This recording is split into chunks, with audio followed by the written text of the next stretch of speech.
Hey, what's up, guys? Eric and Parker here from ROCKCAST. We have conversations with rock stars. You can check out rockcastshow.com for more info about us. You've been hearing us talk a little bit about MyPillow and the great products that they have. I know you're probably saying, Eric, what could conversations with rock stars and sleeping have in common? Well, we'll tell you. There's nothing better than hitting a mattress with not just one layer, not two. We're talking 3 amazing layers of comfort. That's right, that's MyPillow. Now, let me tell you about it. The first layer is the MyPillow patented foam. Now, layer 2 has the transitional foam. And of course, finally, we come to layer 3, which could be the most important layer of all, and that is because the body temperature is regulated throughout the entire night from their phase change material. Again, use promo code ROCKCAST or 800-646-5719. That's 800-646-5719 for up to 66% off. Isn't it time that you had a good night's sleep?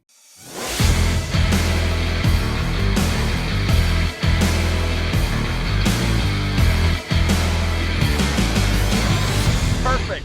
You got video and audio because I'm looking and sounding really fucking good today. Yeah, get it. Yeah. So, Eric Parker, what do you guys want to know about rock and roll? Because a lot of people go, Nugent thinks he knows it all. Oh, I'm way beyond the thinking stage. Oh, he knows it all.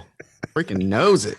Well, we just need all of the knowledge bestowed upon us. Good luck. You can't absorb it all. I'll just give you incremental slams because there's so much dynamo hum going on. I'm Mr. Effervescent, and I'm willing to share it with you, which is one of the many reasons why you guys really adore me. Which, by the way, you'll never adore me as much as I adore me. Anyhow, how are you doing? Where, Eric and Parker, where are you technology from?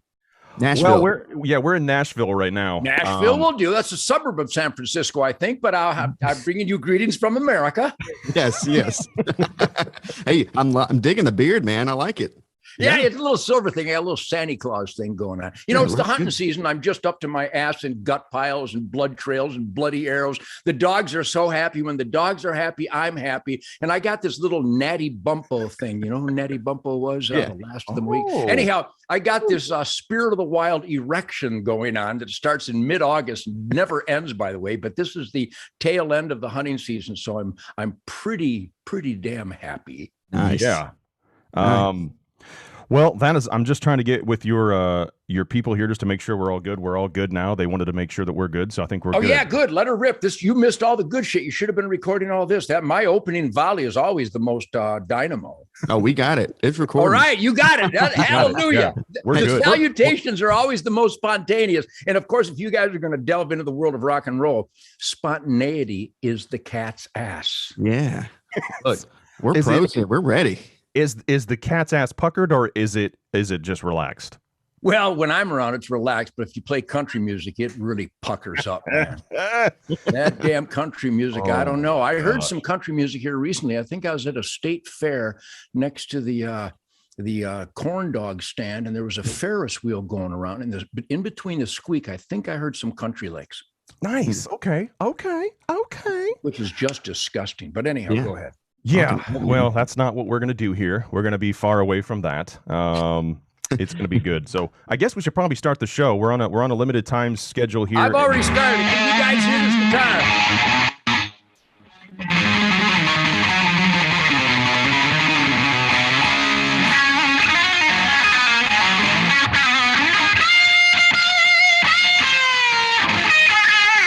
Does that guitar sound as good in this technology as it does in Hell this yes, room? it does. Dude, it's Are awesome. you kidding me? What about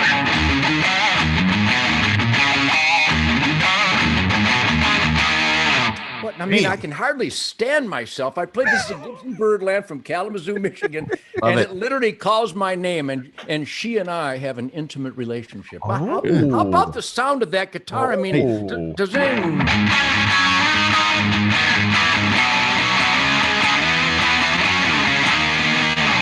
Hey, one time, so Ted, do it. Little cat scratch fever lick, just one time. Yeah.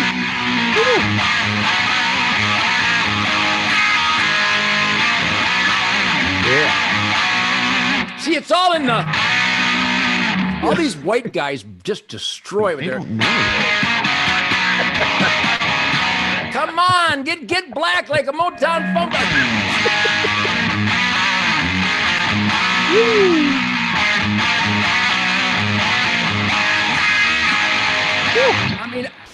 Come on. Don't you Yeah. want to breed now? Didn't it inspire some breeding sensation?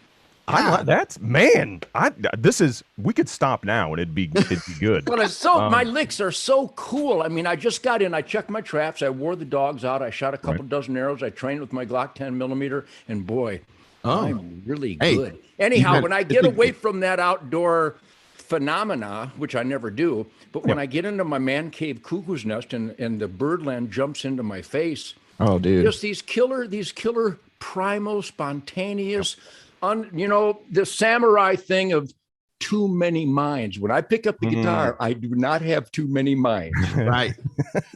Ted, you got a Glock 20 10 millimeter, right? And my friend Jason told me.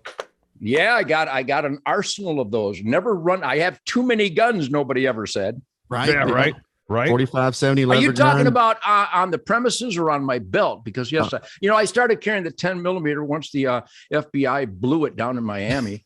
And their tactics, and of course, they've turned into a gang. I can't tell the difference. There's MS-13, the Crips and the Bloods, and then there's the FBI. I can hardly tell them apart. But that being said, the 10 millimeter is just a great controllable, naturally accurate round that is good for self-defense, for hunting, for competition, and for stopping imminent threats. Which You got a BFR revolver up in there somewhere too, don't you?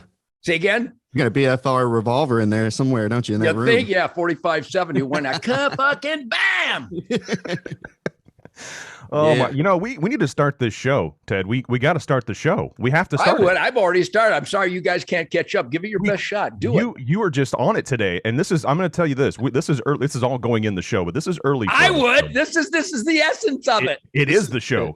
Why would you get rid of the foreplay? You guys need to come to the Uncle Ted. There's a new song on the record called Driving Blind, and I actually insert the truism of I wrote the book on sexual inspiration. Well. I'm going to take notes on. I'm going to read that one. I'm going to listen to that one. I'm going to take notes on it. That's what I'm going to do. But anyhow, when you have me on, it's just a campfire, man. I'm in the cuckoo's nest, and I'm surrounded by nothing but love, peace through superior firepower, a lot of guitars and amps. I got the 1962 Fender Twin Reverb that Jimmy McCarty played, Jenny Take a Ride, and Devil with the Blue Dress on. So I'm surrounded by the greatest, purest, primal spirit of rock and roll that a guy could ever dream of. Wow. That's awesome. On that note, guys, welcome to the show. I'm Eric. That's Parker over there. We, as you can see already, we have Swan dive to the street. We've dived into the show already. This is how it's going to go today, folks. If you don't like it, you can get out. If you're not watching the show on YouTube or Spotify now, by the way, where we have video opportunities on Spotify, they for some reason let us do that. We're grateful for that. Thank you, Spotify. We'll get into that in a few minutes, but we have an important guest on the show. If you haven't figured that out by now, we have a very important guest on the show. Sold more than 400 million albums, performed over 6,700. That's right, 6,700 high-octane live shows, and has continued to set audience records at venues around the globe. Over 7 decades of multi-platinum hits. Ladies and gentlemen, Ted Nugent. How can I possibly accomplish all that? Did you mention that I'm the funniest guitar player in the world and I didn't invent Precious, but I have perfected it back in 1957? Oh, man. You forgot to mention that. I'm Rosa Parks with a Gibson, baby. We have to let you have some time. We can't say everything. We got to have it straight from the horse's mouth. And so far, my friend, I think that's happened. We've been really blessed with your presence. Well, I thank you for that. And I appreciate the opportunity to celebrate, I guess, the essence of rock and roll. That is the middle finger on fire, the soundtrack of life, liberty, the pursuit of happiness, defiance, the most important element. Just ask a little Richard. So, I appreciate being invited onto your podcast. Of course, when you invite Ted Nugent, it turns into a podcast. But needless to say, I celebrate the music, and I suspect that's what we're going to do here today. That's right. Well, that's the plan. That's definitely the plan. First question, my friend. Do you think that rock and roll is dead? I've been hearing this by numerous people. I disagree, but what are your thoughts on that? Well, anybody who says rock and roll is dead probably has killed rock and roll in their own lives. But I got to tell you, I have a spiritual erection right now just from picking up my Gibson Birdland guitar. And I'm an old man. Gentlemen, I know you respect your elders, but Absolutely. The silver beard is real. And I live rock and roll every day, not just the execution, delivery, celebration, unleashing thereof, but as an independent son of a bitch who farms and ranches and hunts and fishes, and I run a trap line, I raise dogs. Have you seen Mrs. Nugent?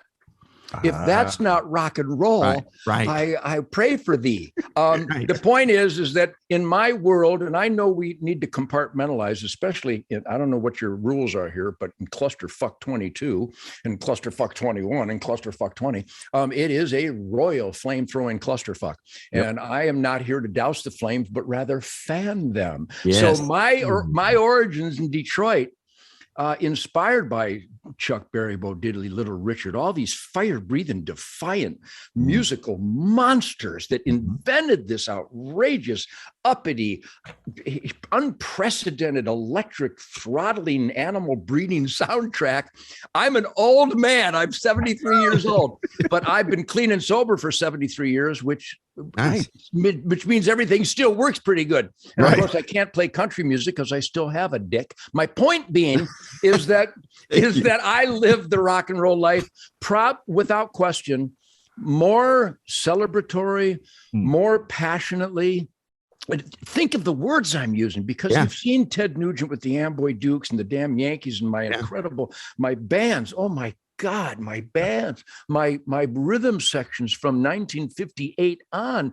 So that was intense beyond measure. But here it is at the age of 73 with Greg Smith on bass, Jason Hartless on drums.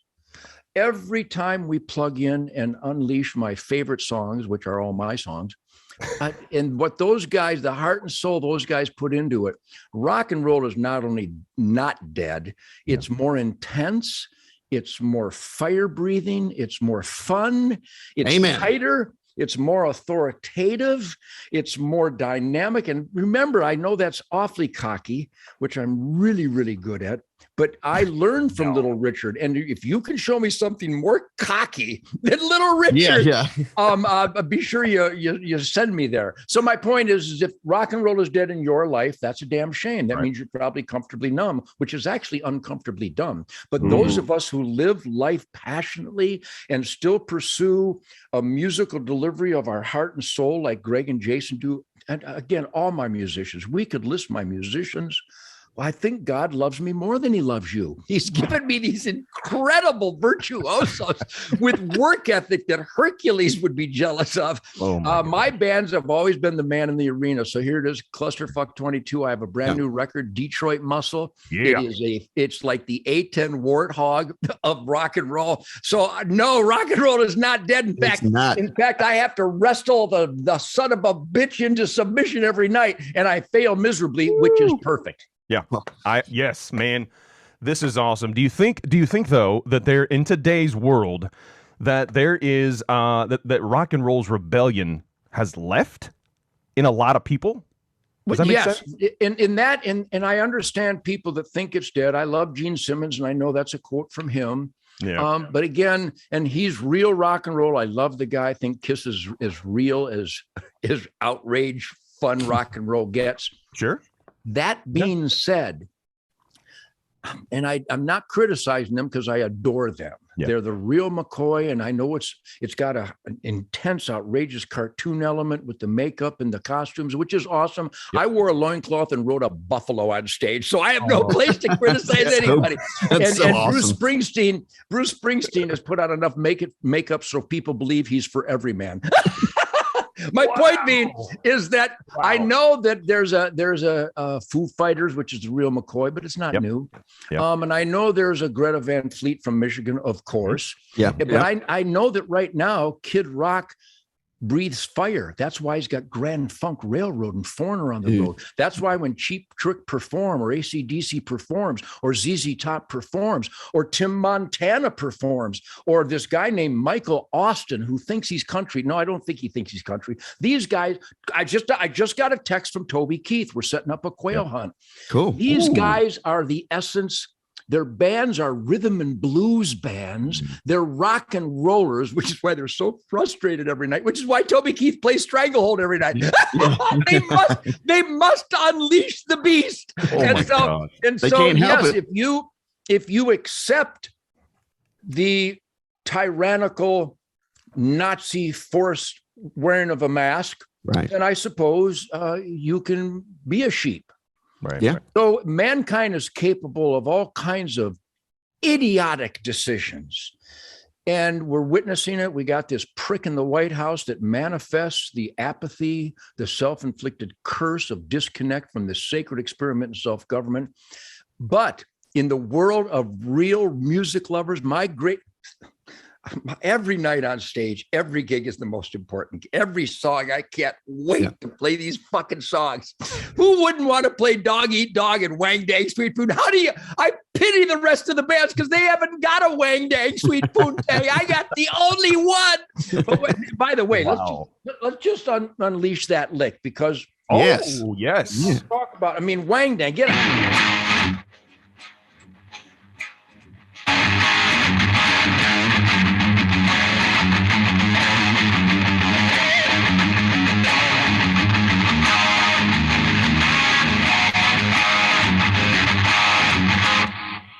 Woo!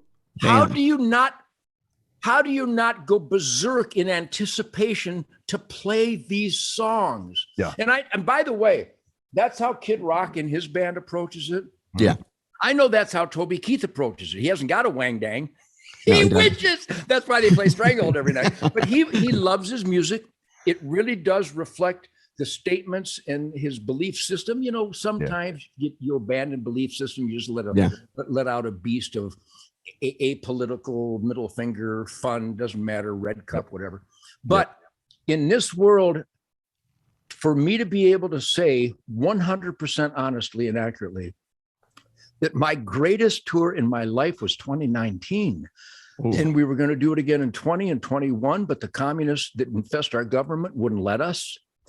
And so in a world where you still crave an uninhibited, primal, dynamic, defiant expression of music,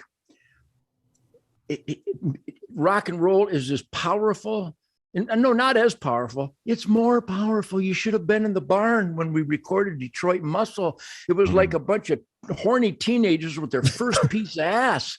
I mean, everybody was just nuts. We couldn't, in fact, most of the songs, my foundational licks, which I am the czar of foundational licks. Come on. As soon as Greg and Jason heard them, there was a pulse in the barn, and Michael Lutz, the author of Smoking in the Boys Room, Brownsville Station, he was my co-producer. He's just a musical monster. Tim and Andy Padalin, they're human musical things. They just live music. They want tightness. They know that James Brown established the bar, and they know that Wilson Pickett established the scream. I think it was a combination of photo finish, Wilson Pickett and James Brown for screaming. That's called a crescendo. That's when the guitar solo happens. Come on, Foo Fighters, get a fucking guitar solo. We're waiting. Right? Anyhow, my point is that I know you guys love piss and vinegar rock and roll. I bet if I named all my favorite bands, AC/DC, the Stones, the Kinks, the Who, Aerosmith, we named all ZZ Top. Yep. We love that we are Chuck Berry's children. Yes. And we deliver it in our own identity, which is individuality. Yeah. Which is why you've never heard a great rock and roll song written by a French guy. They can't even, they're not allowed to think like I think. They haven't been out testing their Glock 10 millimeter this morning, so they have no idea how freedom really manifests itself. And I give you Wang Dang Sweet Poon Tang. Plus the songs on the new album. There's a song called, by the way, but besides the guitar licks, how about my song titles? There's a song in the new record called Feedback Grind Fire. Yeah. Woo! Yeah. Great title. If I wasn't me, I'd buy all my albums. That sounds like an old stage name. That sounds like an old stage name I used to dance under, actually. Feedback Grind Fire. Tell me what you want. Tell me what you need. Tell me all your wildest dreams. Give me some feedback Grind Fire. Tell me what all of this means. And then Greg and Jason just, they levitate. Ted, this is the most rock and roll this podcast has been. Yes. Let me tell you. Hey, Well, who are you going to call? By the way, my dad wanted me to ask you, have you came up with a vaccine for the cat scratch fever yet? That is the real question of the day. I have, but it only works on the female of the species. Okay. Well, good to know. Right. That's good to know. We'll need that. That. By the way, once again, I don't care what anybody out there thinks of me. I really don't care because great people, really kind, thoughtful, smart people love me. Complete dirtbags hate me, which is perfect. But all I can tell you, no matter what you think of me, just gaze upon Mrs. Nugent and come to the admission that that's my soulmate, that's my wife. If I got that and had it for 33 years, I'm cooler than I think I am. Because if that's not proof that I'm a bad motherfucker, I don't know what. Yeah. That's awesome. That is awesome. Now you said something earlier about AC/DC. Now listen, here's my question, and maybe you can answer this. I can answer.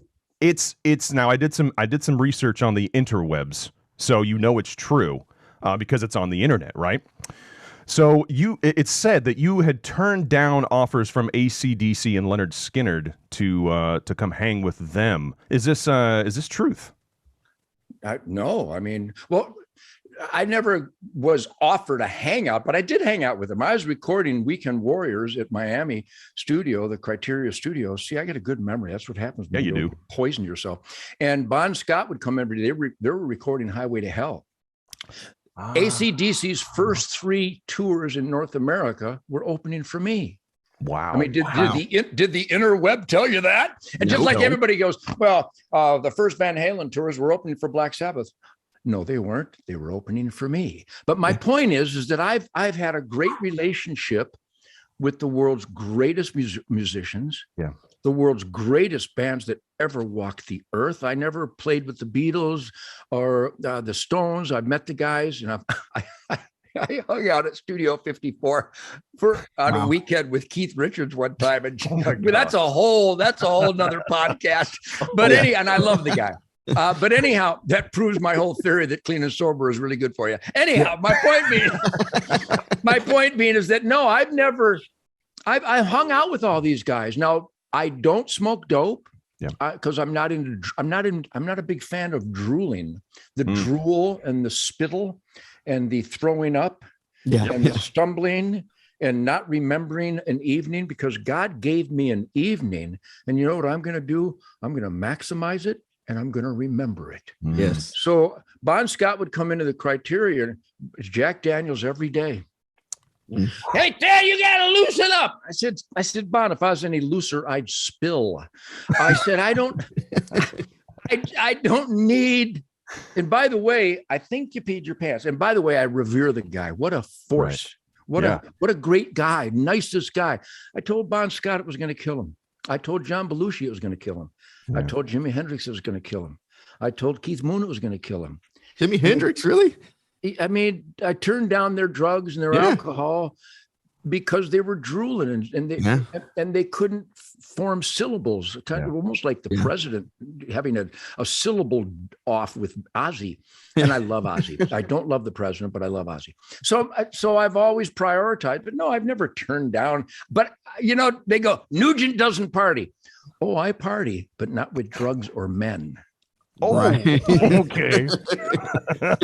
That is a very distinct clarification right there. Yes, a very wise clarification. Right. Hey, speaking of the president, as you see in Kid Rock, he's got a White House of his own in Nashville.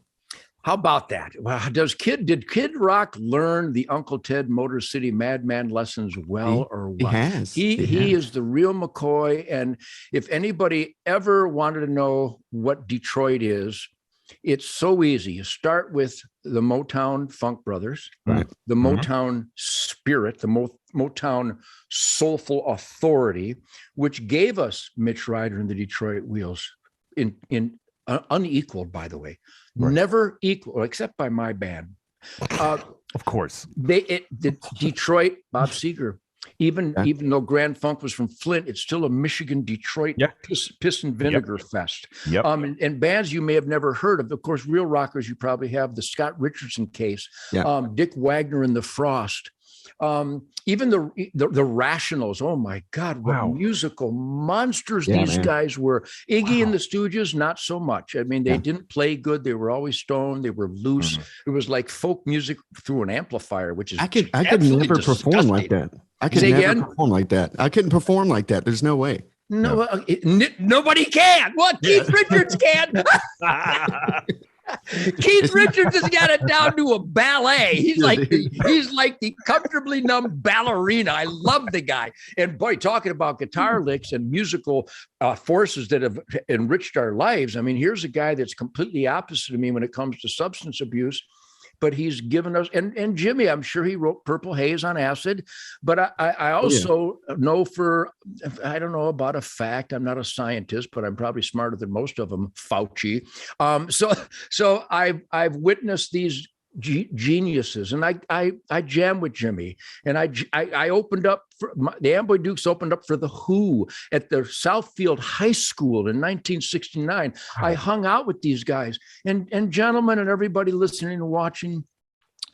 If you're sharing this musical journey, excitement, expression, adventure, wouldn't it be nice to be able to talk about it with each other? Right. You couldn't talk to the guys in Black Sabbath. They couldn't form syllables. You couldn't talk to the guys.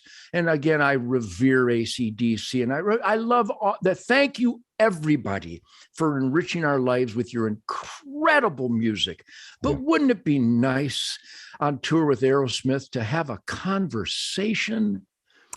I mean, it's not just the expression of the music.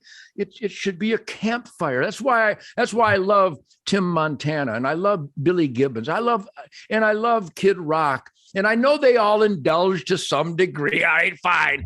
But at least they're cognizant of their surroundings and respectful to a dialogue. Right. Yeah. Yeah. So people condemn me for being anti-drug. I mean, just shut the fuck up. Right. I mean, which is amazing to me. Why would you condemn? Why would you say no? You're not. It's not okay that you're anti-drug. You don't do drugs. I can't imagine if you take enough drugs, you might be that stupid. I mean, just que sera. I got all kinds of dear friends that get high. They're still my dear friends. Right. Yep. So everybody take a deep breath and relax. Would you? I'm the nicest guy you'll ever meet. Just don't be a dirtbag. That's right. That's Don't right. Be a dick. That's right. We love Uncle Ted. We love Uncle Ted. I feel the love. I celebrate that love. Man, love it. Oh my gosh. All right, man. You have been doing this for I don't know, 60 plus. I started when I was like 8 or 9 playing at school dances and sock hops. That goes into my list of 6,766 rockouts. The pool party counts. So yeah, I was turned on by Chuck Berry and Bo Diddley. How could you not? And Little Richard. Yeah. How could you not be stimulated by what those guys created? Yeah. Right. Yeah. No kidding. So you know. I mean, you've seen a lot in this industry. Let's talk about the industry itself. Clearly through a clear eyeball too, by the way. Yes, exactly. The changes from let's even just say 10 years ago, not even going all the way back, just 10 years ago to what it is today. What are some of the major changes that you've seen, and are they good? Well, first of all, let's start with the positive, because there's always good. We'll talk about the bad and the ugly, because to maximize, enhance, and celebrate the good, one must never hide from the bad and the ugly, because good will be as good as you can reduce bad and ugly. You go to the internet, the YouTube stuff, the interweb, and you look at some of these young guitar players and some of these gal guitar players and just guitar players from around the world. Holy shit, are they dedicated? Yeah. They're making guitar movements that Les Paul could not have imagined, inspired by the Hendrixes and the Eddie Van Halens, and just inspired by musical dreams. That's always been alive and well. So that is still alive and well. Sure. and there's still, and again, when we play, the audience is so intense. I got up on stage with Tim Montana at a ZZ show here recently, and I got on stage with ZZ a couple years ago, right here in Texas, and we played Jailhouse Rock, the Elvis song, and the audience levitate, and they love me, and they know that I bring a firestorm of piss and vinegar and love of music that they love. And I love that they love the music that I love. And so it's just this outrageous orgy of musical love. Yeah. So that energy, it's better now than ever. Wow. It's when I got on stage in Abilene here last month with Tim Montana and his band, they played Cat Scratch Fever perfect, which means soulful, which means tight and respectful to the delivery of that song. It's a mile marker song in the music world. And I know that, and I can't thank people enough for it, but even if it wasn't a successful song, it would be to me anyway, because you heard the lick. How can you not want to have sex when that song's going on? Stranglehold too, man. Another indicator for quality of life. The point being is that there's a lot of good. We're here right now today, celebrating it, identifying those bands that continue to put their heart and soul into creating this soundtrack of our lives. Now, the bad and the ugly. The bad is that there's no industry. Yeah. When I started, the president of the record company loved the music, came to the shows, commented on the music, identified the crescendos and the catchiness and the energy, and celebrated the back and forth with the audience. Yeah. So did the AR guy. So did the PR guy. So did the secretary. Right. So did the guy that printed the vinyl. They would come to the shows and I'd go to the distributors. Everybody that worked at distributors, they knew the songs. They loved the music. They loved the musicians. They loved the work ethic to create this outrageous, tight music with these incredible bands, my bands. Yeah. And the guy that owned the music store had a display in the window. He loved the music. And the guy behind the counter loved the music. The guy that drove the truck to drop off the records from the distributor to the store, they loved the music. It's gone. Oh, yeah. It's unless you have a hit record. And again, I love the Green Days and goofy motherfuckers, but I love their music and their energy. And I love the Foo Fighters. I just wish there was more of a song. And Dave, I love you, buddy. God bless you. Thank you for enriching our lives. But I'm waiting for get them all in all day and all the night. Guitar solo crescendo. I'm waiting for that guitar fire. And yes, their rhythms are fiery and their songs are fiery. And Dave does the most important thing in rock and roll.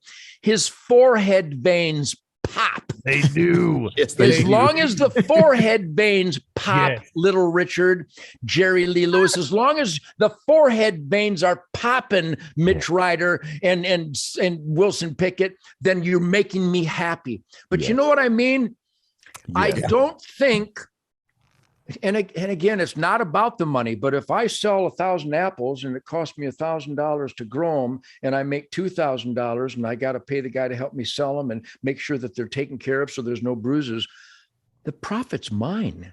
Yeah. At the end of the day, I didn't grow the apples for money, not necessarily. If you do, that's fine too. I grew the apples because I wanted to create the greatest apple. Well, the profit is the orchard owners.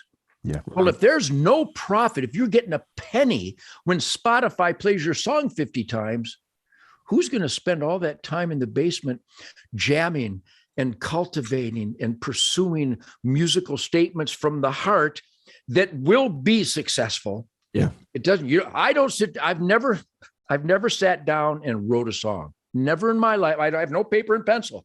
Yeah. I've never gone, gee, what key should, I wonder what lick, what tempo. No.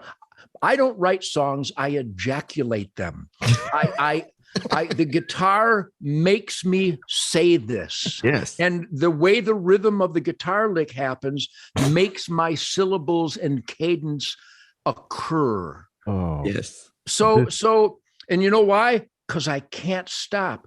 And yes, I made a lot of money and I should be compensated when I sell tickets and sell records. I should be compensated. But the industry where you can download all of these guys. Joe Bonamassa works his ass off, and he has to give away his album that cost hundreds of thousands of dollars to make. On what planet is that right? Yeah. Right. Yeah. Yeah. So that's the bad and the ugly encapsulated. But so I'm lucky as shit. So is ZZ. So is Foreigner and Aerosmith and all these bands that are still out there touring, because real music is still celebrated and cherished by real music lovers. But name me something recent that lights your ass on fire. Don't tell me how to live. Yes. Yes. There you have it. Or We the People. We the people. Yes. Hey. So yes. And Am I the Only One by Aaron Lewis? Yes. Oh yeah, Aaron Lewis. Yes. Isn't about it? him. Number one. But again, back in the 60s and 70s, we could name 100 bands. Right, yeah. Yep. We could name 100 hit when my song Journey to the Center of the Mind. What a great song. How did teenagers create that music? When my song was number one, Journey to the Center of the Mind, I was 19. I wrote I ejaculated it when I was 18. With the stranglehold. Well, but that was way before that. So Journey to the Center of Mind was on the charts. So was Sunshine of Your Love. So was Born to Be Wild. So was Hush by Deep Purple. Ooh, yeah. So was all these killer, real uppity rock and roll songs were smash hits. Oh man. Give me the list of top 20 songs today, and you'll cry tears of blood. It's so embarrassing. Yeah. Yeah. Yeah, man. It's pussified. It's soulless. It's safe. It's cautious. It's like film music. It's like you can expect to hear most of these hit songs on an insurance company TV ad. What's that? That's no good. You know I'm right. You know I'm absolutely right. It's all Ted. It's all film music. I hear it when I'm in the bathroom at Publix. Yes, it's Muzak. It's embarrassing. It's elevated. By the way, they did do a version of Journey to the Center of the Mind on Muzak. I thought it was hysterical. They had cellos. By the way, that solo lick, they had cellos playing that incredible solo lick.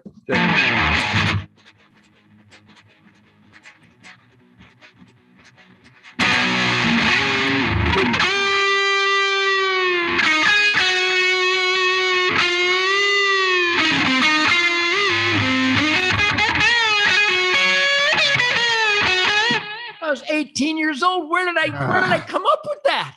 Wow, that's awesome. Lord. It's so good. Woo. Listen, hey, I know you're limited on time. We need to play a quick game of Would You Rather. Are you up for that? I'm a game guy. I'm All right, big game. So listen, there are 3 questions, and I want you to elaborate on your answer, which I don't think you're going to have a problem with that. You know, me elaborate. Yeah, Mr. Verbose himself. I think we'll be all right on that. All right. So the first question, would you rather drink ketchup through a straw or eat mayo with a spoon? The person who would offer me that choice would get punched in the nose by Mike Tyson, because I would hire Mike Tyson. I go, Mike, when I designate somebody saying something really stupid, I'll give you $100 if you punch him right in the throat. I would appreciate it if that didn't happen. This is how I make money. So, and boy, that's a miracle. But anyhow, you know, I that's a cute Q&A thing. And I suppose if I could play that game and I had to choose one or the other, you are. I do have to choose. You do have to choose. Hypothetically, if I were sheep-like and wore a mask on a motorcycle by myself driving down the highway, okay, let's pretend I'm that stupid. I would probably do the ketchup just because it would be more graphic. Red is always more fun than white. That's fair. True. Yeah, that's fair. I like that one. I don't think you want a little white on your face there, Ted. Listen, it's a good answer. Well, as a Motown funk brother, I'm not a big fan of white. Well, there you go. All right. Question numero dos. Be trapped in an elevator with someone that has the worst smelling farts ever, or yawn right when someone farts in front of you? I would take the elevator because as they unleash their best nose singer, I could beat them at their own game. Growing up as a Catholic, I'd go to church every morning at Christ the King grade school, and I would work up a good, like a duck that you dropped an anvil on, but it would really resonate on those oak pews. So I'm the only guy you'll ever do an interview with that actually sat in his own pew. Oh Wow. man, hey, the metal chairs are good too. If you get into a classroom setting, whoa. That's all right. I got that's a great question. I'm a big fan of controlled gas release. So I'm at Beaver Creek, 5-star hoity-toity. You take the horse carriage up the snow mountain in Colorado, and my wife likes that kind of stuff, and I indulge her. Oh boy, do I indulge her! And so we're up there, and I had this big full-length wolf coat, which just drove these hippies crazy. And I said, "Don't make fun; I'll kill more." Anyhow, so I'm about to hang up my wolf coat in the vestibule. Aren't you proud that I know what a vestibule is? I'm good. We're very proud of you. So I'm hanging up this wolf coat, and these two young gals walk by, really fine fox teenage girls. They were all coiffed up, and they had the bling, and they had the fox stole. And they got the pretty little skirts and the nice lace and the nice shoes and the hoity-toity Beaver Creek restaurant. And they're walking by. And as they walk behind me, I'm telling you, I don't care how you love my guitar playing or my wit or my fun factor, my comedy or my effervescence. You have no idea that my number one gift is that when I can time it. They walked right behind me, and I hung up my coat, and a duck wishes it could make a noise like this. And it lasted at least 3 or 4 seconds, which is really a long duck slam. Wow. And I let her rip, and these girls, right as they walked behind me, Oh my God. I let it rip, and it was just disgusting. You didn't have to wait for the waif. It was immediately the air caught fire, and this duck it didn't die a pleasant death. And these girls recoiled in horror, and they looked at me and they went, "Oh my fucking God!" I want to know though if they actually realized that it was an honor to be crop dusted And by yes, Ted Nugent. it was an honor. They should have known it was an honor.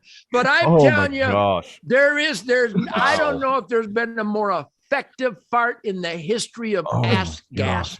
It was, and I made sure I extended my reach. You know how when you reach up, it kind of causes a pucker, and so it gets a little more resonance. Yes. So I made sure I extended my reach just so I could milk the absolute maximum delivery of this. Literally, it was like the Gladiator. Yeah. I mean, I've killed a lot of ducks, but I've never heard anything this beautiful in my life. And these girls, they didn't know whether to shit or go blind. Oh my God. Oh, it was just the best moment. One of my best moments in life. And I'm glad I can share it with you, gentlemen, because I have a feeling you appreciate Thank this. you. That is the best fart joke I have ever heard in my entire existence. These poor girls, they had their hair like, they had the hairspray, they had their hair like coiffed up. I swear to God, it started to droop. What I did to the air in that vestibule, it literally caused it. I thought their hairspray was going to catch fire, but their hair literally started to descend because I had so offended the air in that room. It was, they literally picked up speed and they were coughing. I don't like that match. Oh my gosh. So you have this real elitist atmosphere, and here's the Motor City Madman just singeing your face. It was, I'm telling you, I think God does love me more than he loves you guys, because I don't think you'll ever be to that mountaintop. That's a mountaintop. I don't think moment. I want to. I don't think I like living at this Now point. that Eric is trash bag gas right there. That is trash bag gas. That is it. That is it right there. Ted, we got to hurry. We got one more question, and I know you got to go because you're a busy person. This is going to take the cake right here, my friend. All right. You got the right guy for that. Parker, go ahead, buddy. Oh, here we go, Ted. You ready? So, would you rather lick the floor of a poorly cleaned gas station bathroom or be whipped with a cat of 9 tails 10 times? Oh, I'll take the cat of 9 tails. Really? Yeah, Wow, because I'm impervious to pain. I am mind over matter, samurai martial arts Zen master. Yes. And you can abuse me and you can whip me, and I'll just stand there and take it. And then when you're done, I'll go, wow.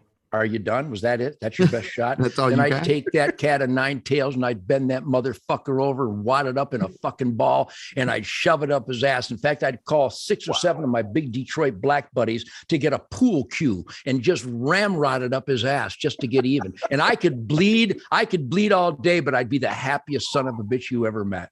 Wow. Good answer. That is that's Do you again, feel the love? That's I do. amazing.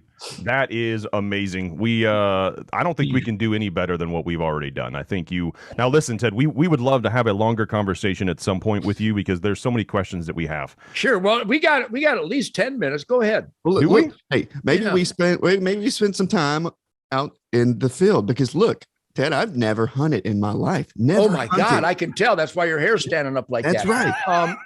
Take me hunting. You're the first. Gentlemen, I was born in Detroit in 1948 when it was the arsenal of democracy. Literally, Detroit stopped making cars and trucks and started making howitzers and bombers.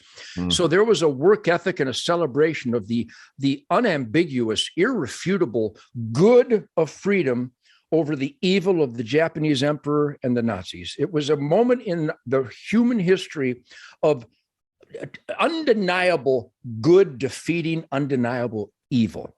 So that work ethic, that celebration of freedom that is not free. My dad fought in World War II in Korea, but my dad was a bow hunter when I was born.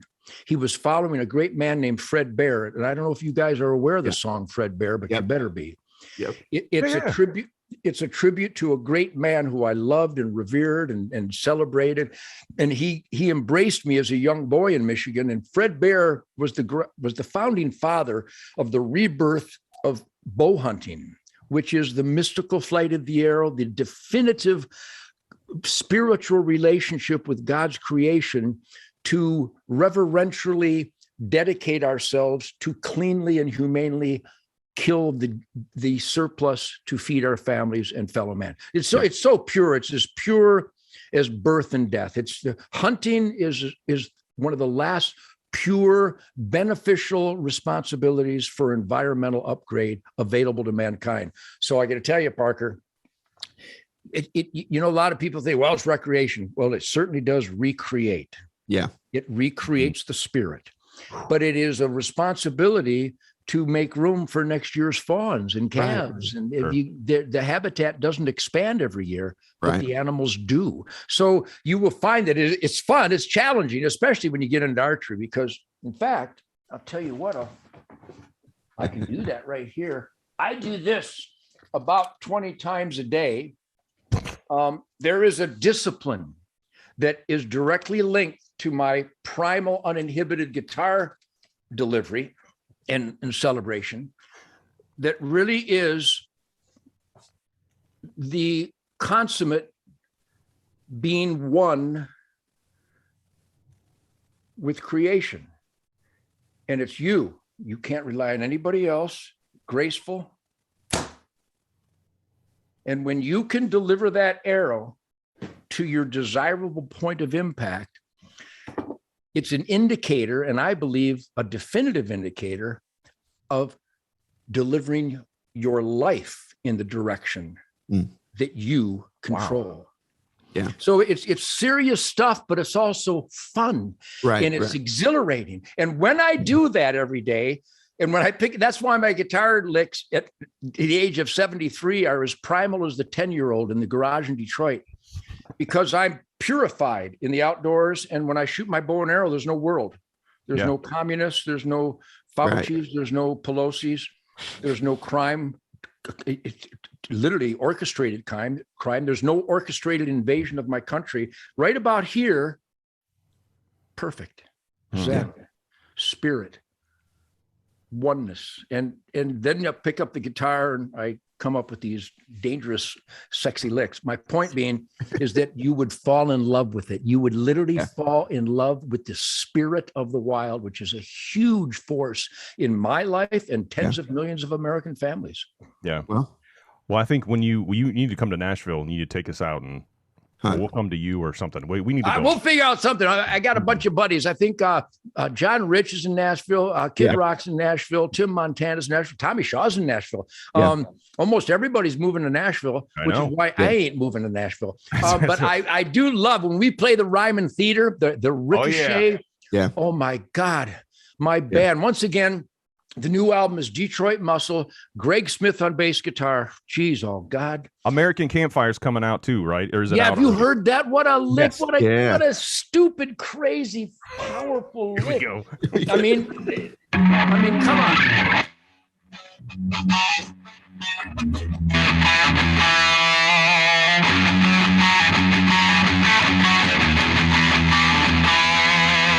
Everybody loves the American Campfire. Don't you hear it calling your name? Hey! That's a perfect example. I came in one day and I played that lick and I sang those words. That's awesome. We're real proud of it. But Jason Hartless on drums and my whole team, just really, I'm humbled and honored and blessed to have these music monsters. They have such authority, such a work ethic. So what you hear, that's the alarm saying I got another interview to do. But anyhow, the point is that I give all the credit to God, who has channeled these ideas and thoughts and visions and songs and statements and expressions, but it's my bands. Holy God, listen to my going. A guy sent me a song from the Amboy Dukes yesterday, from 1970, 71. We were incredible. We were just kids. Just incredible dedication. What virtuosos have been at my side for 60 years. Hallelujah. Yeah. Man, that's crazy. That is crazy.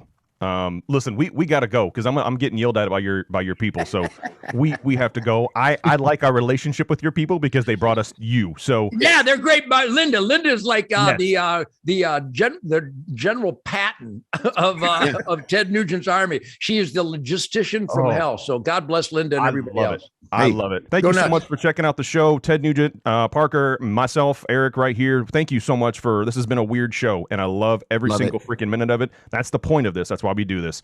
ROCKCASTshow.com, TedNugent.com, right? You bet. Yeah.